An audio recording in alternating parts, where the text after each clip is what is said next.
আমি কখনো কোনোদিন কাউকে কোনোভাবেই আই লাভ ইউ বলিও নি, আর আমি শুনতে চাইও নি। আর ওটা বলে দিলেই আর কি প্রেমটা যে পুরোটা হয়নি, যেমন শাড়ি গামছা দোকানের বিজ্ঞাপন হয়, আমাদের কোনো শাখা নেই, এইরকম টাইপের মনে হয় যে বিজ্ঞাপন দিচ্ছে। তো প্রথম প্রেম যেটা আমার মনে হয় যে সবাই মিস করে, তো এমনটা নয় তারপরে যে প্রেমিকারা এসেছে বা আমাদের জীবনে যে প্রেমী আসুক না কেন তার প্রত্যেকেই ফালতু ছিল, ইস কি ভুল করেছি, আমার এমন নয়।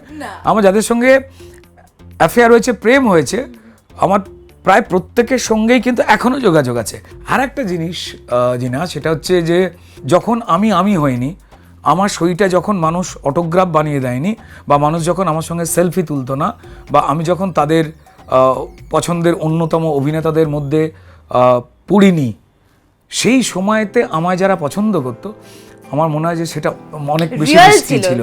হ্যাঁ, বাকিগুলো ফেক আমি বলছি না।